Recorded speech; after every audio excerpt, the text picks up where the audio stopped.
प्रामाणिक समाधान। गुरुवर नमोस्तु। किसी व्यक्ति के हाथ में एक उंगली अधिक हो तो क्या वह मुनिराज को आहार दान दे सकता है? हीनांग और अधिकांग को आहार देने का निषेध है, पर उंगलियां अंग नहीं उपांग है। इसलिए हमारे गुरुदेव कहते हैं किसी की 5 की जगह 6 उंगली हो जाए या 4 उंगली हो और वो अपना काम करने में समर्थ है तो उसे आहार दान आदि या अभिषेक जैसी पवित्र क्रिया से वंचित नहीं करना। समझ गए?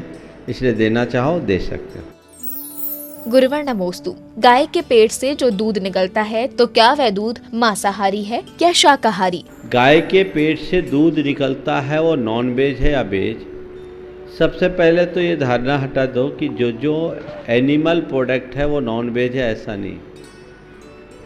गाय के शरीर से ब्लड भी निकलता है और दूध भी निकलता है। अगर गाय के शरीर से खून निकलता है तो क्या होता है? गाय को तकलीफ होती है। और ज़्यादा खून निकल जाए तो गाय मर भी सकती है। और गाय के शरीर में दूध और दूध न निकाले तो उसको तकलीफ होगी। दूध दूहने के बाद गाय को आराम मिलता है। दूध दूहने से उसको तकलीफ नहीं होती, खून निकलने से तकलीफ होती। तो रक्त में और दूध में अंतर है। खून खून है और दूध को रस कहा गया। वो गाय के अंदर जब उसको लोग चारा खिलाते हैं तो स्वाभाविक रूप से वो रस निकलता है, और वो रस उसके बछड़े के लिए भी है और हम लोगों के लिए भी है। गाय का लोग पालन करते हैं, उसको भूसा चारा खिलाते हैं तो उससे उतना दूध उत्पन्न होता है। और अब तो ये प्रयोग हो गया कि अतिरिक्त पोषण देने से अतिरिक्त दूध निकलता है। एक माँ के पेट में भी अगर अच्छा पोषक तत्व दिया जाए तो ज़रूरत से ज़्यादा दूध हो सकता है। तो गाय के पेट में ये दूध आता है, यह एक सहज प्रक्रिया है, उसको नॉन वेज नहीं कहा जा सकता। समझ गए? ब्लड में जो सेल्स होते हैं वो दूध में नहीं होते, दोनों में ज़मीन आसमान का अंतर है। इसलिए दूध किसी भी अर्थ में नॉन वेज नहीं समझना। गुरुवर नमोस्तु। भगवान महावीर के 1 से अधिक नाम हैं और बाकी तीर्थंकर भगवान के 1-1 नाम हैं, तो ऐसा क्यों है? देखिए, महावीर भगवान के 5 नाम हैं, बाकी के 1-1 नाम है। आपकी भूल है। सब भगवान के 1008 नाम है। कितने नाम है? 1008। ये तो हमने महावीर भगवान के 5 को पकड़ लिया, बाकी को भूल गए। हमें तो सबके 1008 याद करना चाहिए। समझ गए? इसलिए कोई कम वाली बात नहीं है, क्योंकि भगवान महावीर के चरित्र से जुड़े हुए कुछ नाम ऐसे हैं जो उनके जीवन में घटित प्रसंगों के कारण है, इसलिए ज़्यादा रूढ़ हो गए। पर ऐसा नहीं सोचना कि एक भगवान के तो 5 नाम, बाकी के 1 ही नाम। सब भगवान की जो स्तुति होती है वो सहस्त्र नाम से होती है। गुरुवर नमोस्तु। जब पुरुषों के व्यापार में उतार चढ़ाव आता है तब महिलाओं के मन में उथल पुथल होती है, तो ऐसी स्थिति में क्या करना चाहिए? बात सही है, अक्सर ऐसा होता है। व्यापार पुरुष करते हैं, जो कुछ फेस करना वो करते हैं, पर प्रभावित घर वाली होती है। कई ऐसे प्रसंग मेरे सामने भी आए हैं। थोड़ा भी अप डाउन हुआ तो ज़रूरत से ज़्यादा उथल पुथल हो जाए। इससे बचना चाहिए। सवाल है कैसे बचा जाए। पहली बात तो मैं ये कहूँगा, घर की महिलाओं को व्यापार में इन्वॉल्व ही नहीं होना चाहिए। अगर आप अपने घर में खुशहाली रखना चाहते हैं तो आपको मैं सलाह देता हूँ, अपने व्यापारिक और फाइनेंशियल पोजीशन को कभी अपनी धर्मपत्नी से शेयर मत करना। एक्चुअल एक स्थूल बता सकते हो कि इतना है और इतने तक का हम तुम्हारे लिए खर्च कर सकते हैं।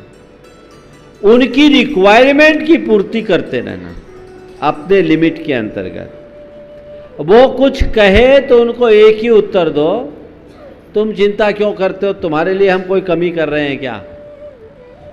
तुम्हारे कोई काम में कमी हो तो हमें बताओ।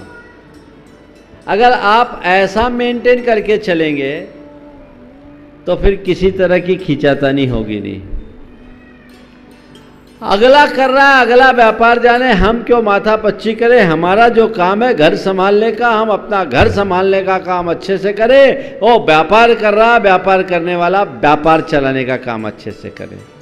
यदि ऐसा सिस्टम बन जाए तो फिर ये दुविधाएं कभी नहीं आती। लेकिन इसका एक दूसरा पहलू भी है, वो ये है कि महाराज अब बड़ा परिवार तो है नहीं, पहले तो संयुक्त परिवार होता था और संयुक्त परिवार में यही व्यवस्था होती थी, भाई भाई मिलकर व्यापार करते थे। अब एकल परिवार है, पति पत्नी और बच्चे हैं, बच्चे अबोध हैं, छोटे हैं। अचानक पति को कुछ हो जाए और पत्नी को पता ना मिल रहा है तो क्या करें, ये एक समस्या है। तो मैं इस दूसरे पहलू की चर्चा करते हुए आपसे ये कह रहा हूँ कि ऐसी स्थिति हो तो बता दें, जानकारी उनको दें, लेकिन वो इस चीज़ को अपने दिमाग पर हावी ना होने दें। उनको अपने दिल दिमाग में ये बात पहले से बैठा करके चलना चाहिए कि व्यापार है, व्यापार में उतार चढ़ाव आता है, हम चढ़ते हैं तो उतरते हैं, कोई बात नहीं, आज उतरे हैं तो चढ़ जाएंगे। थोड़ी सोच अपने अंदर अलग रखनी चाहिए। लाभ हानि में समभाव का भाव अपने हृदय में जगाना चाहिए। और हमेशा यदि खो जाए तो जो खोया है उसके विषय में सोचने की जगह आगे जो पाने की संभावना है उसे तलाशनी चाहिए। अधीन नहीं होना चाहिए। कर्म के उदय में जो होगा सो होगा, सहज रूप से स्वीकारना चाहिए। और अगर पति का व्यापार में नुकसान हुआ है तो पत्नी का कर्तव्य ये है कि वो अपने पति को और थाड़स बंधाए, मोटिवेशन दे, साहस और संबल दे। कोई बात नहीं, आप फिर से करो, आगे बढ़ो, तो वो इनकरेज होकर, उत्साहित होकर वो और अच्छा कर सकेगा। और उल्टे वो घबरा जाए तो दोहरा तनाव आ जाएगा। तो उस चीज़ को कम करने की कोशिश करनी चाहिए। तो मैंने दोनों बातें बताई। अगर घर में कोई दूसरा हैंड है तो ये मैटर यहाँ लाओ ही नहीं, अलग अलग मिनिस्ट्री है सबकी। और अगर नहीं है तो जानकारी दीजिए, ऐसी जानकारी ताकि आपत्ति विपत्ति के क्षणों में किसी भी प्रकार की परेशानी का सामना न करना पड़े। गुरुवर नमोस्तु। व्यवसाय, घर आदि स्थानों में व्यक्तिगत विकास और सामूहिक विकास के बीच में सामंजस्य कैसे बनाएं? निश्चित कई चीज़ें ऐसी होती है जो व्यक्ति से ही समष्टि तक पहुंचती है। बिना इस पिलर्स के छत नहीं बन सकती। लेकिन कोरे पिलर का अपना कोई मूल्य नहीं है। जब चारों पिलर मिल जाए और एक छत से जुड़ जाए तब उसका मूल्य है। तो इसमें हमेशा एक ही बात का ध्यान रखना चाहिए, व्यक्तिगत हित से सामूहिक हित को हमें ज़्यादा वेट देना चाहिए। और सामूहिक हित में व्यक्तिगत नुकसान भी हो तो उस नुकसान को नुकसान की जगह लाभ मानकर चलना चाहिए। लेकिन व्यक्तिगत लाभ के लिए, सामूहिक हित के लिए कभी बाधक नहीं बनना चाहिए।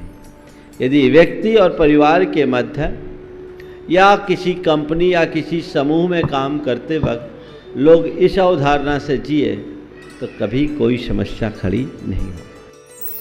गुरुवर नमोस्तु। आलोचना और आलोचनात्मक दृष्टि हमारे जीवन में निखार और सुधार लाती है, लेकिन कभी कभी नकारात्मक सोच व्यक्ति के मन में आ जाती है, तो उससे कैसे बचें? देखिए, नेगेटिविटी तो जहाँ भी होगी समस्या होगी।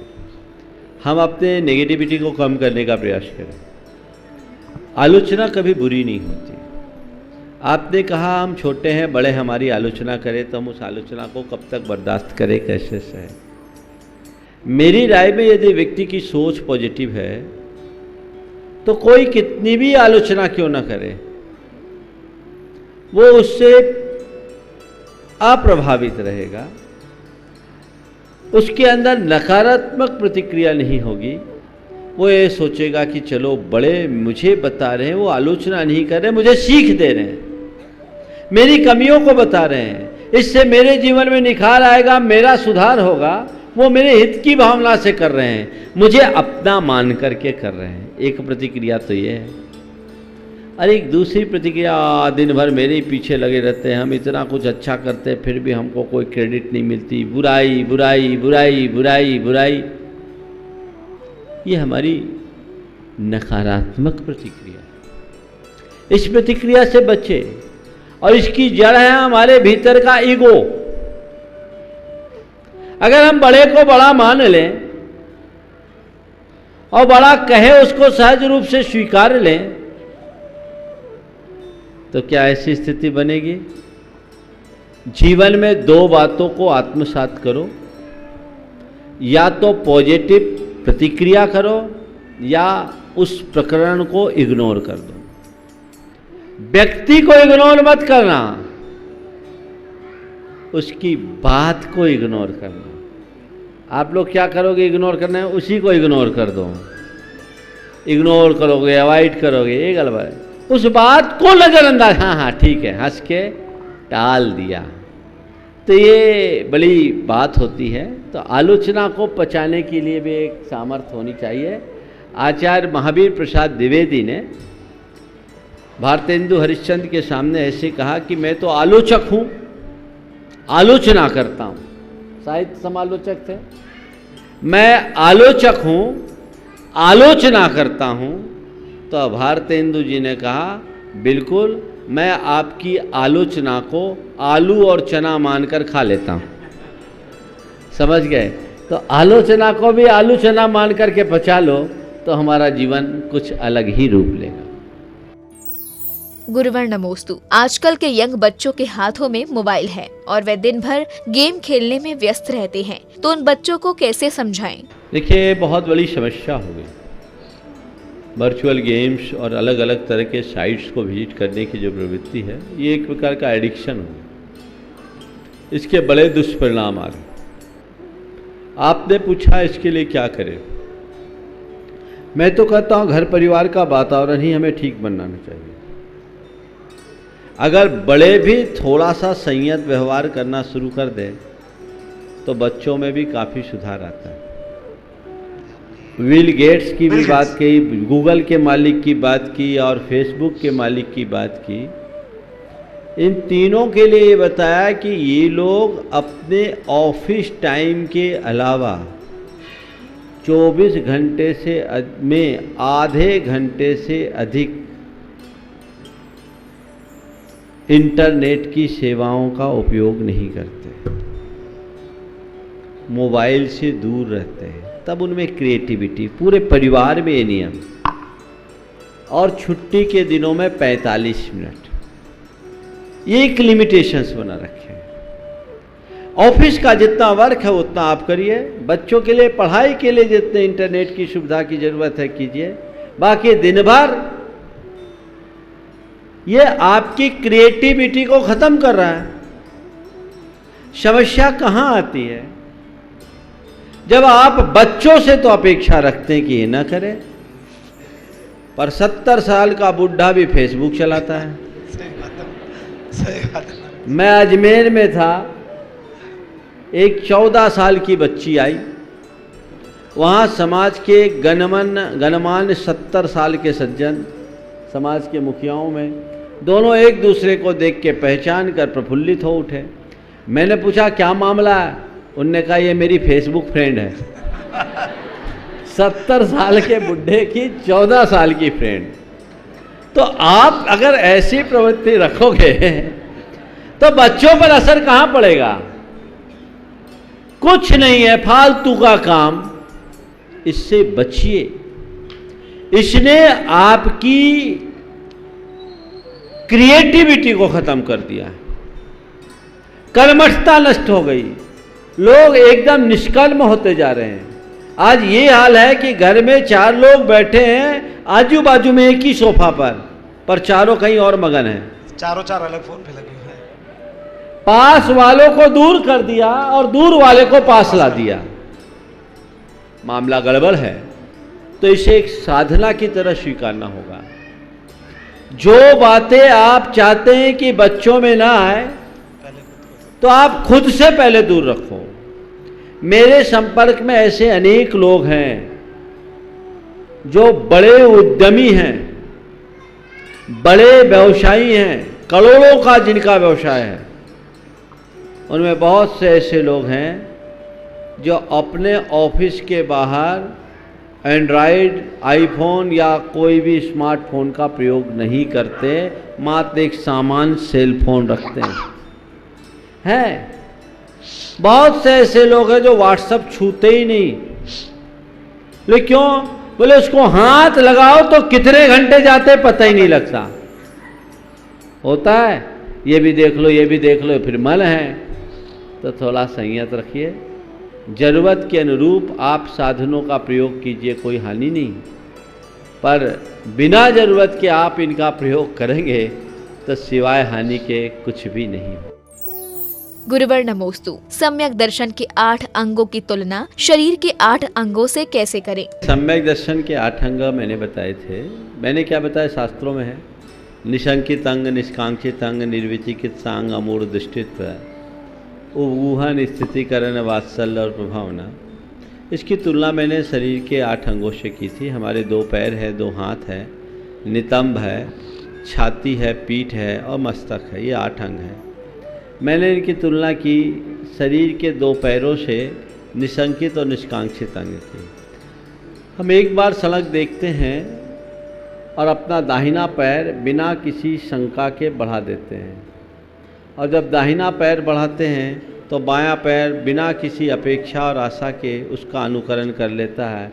यही सम्यक दर्शन का निशंकित और निष्कांक्षित अंग है। मोक्ष मार्ग में शंका न करना निशंकित होना है, और सांसारिक सुखों की वांछा न करना निष्कांक्षित बना है। निर्विचिकित्सा का मतलब होता है विचिकित्सा, यानी ग्लानि का अभाव, किसी भी प्रकार की ग्लानि या घृणा न करना।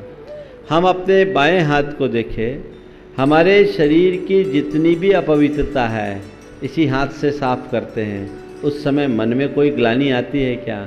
नहीं आती। तो जैसे हम बाएं हाथ का इस्तेमाल करते वक्त ये सोचते हैं, हमारे मन में कोई ग्लानि नहीं आती। इसी प्रकार किसी धर्मात्मा के अंदर कोई ग्लानिजनक बात दिखे तो मन में घृणा न आने देना ही निर्विचिकित्सा। अमूढ़ दृष्टित्व का मतलब है कैसे भी भय, प्रलोभन या दबाववश कुमार्ग की ओर न झुकना, अपने आप में दृढ़ रहना। हम जब किसी बात में घोर आत्मविश्वास से भरे होते हैं तो हाथ ठोक के बोलते हैं ऐसा ही है, बोलते हैं। ये दाहिना हाथ अमूढ़ दृष्टित्व का प्रतीक है। उपगूहन अंग का मतलब होता है दूसरों के दोषों को उजागर न करना, उसे छुपा के रखना। लोक में शरीर के अन्य अंगों को भले अनावृत रखा जाए, लेकिन नितंब को ढांक कर रखा जाता है। बस जैसे आप अपने नितंब को कभी उघाड़ते नहीं, वैसे ही किसी के दोषों को ना उघाड़ना उपगूहन अंग। स्थितिकरण अंग कहता है कि किसी को सहारा दो, गिरते को सहारा दो। जब हमें कोई वजनदार चीज़ उठानी होती है तो अपनी पीठ पे रख लेते हैं। अपने से 2.5 गुने वजन को हम अपने पीठ पर लेकर के चल सकते हैं। ये स्थितिकरण है। वात्सल्य का मतलब है हर व्यक्ति के प्रति हृदय में प्रेम रखना। जब हम प्रेम से भरते हैं, सामने वाले को छाती से लगा लेते हैं, यह वात्सल्य का प्रतीक है। और मस्तक हमारा उत्तमांग कहलाता है। ये कभी झुकना नहीं चाहिए, हमारे आन मान सम्मान गौरव का प्रतीक है।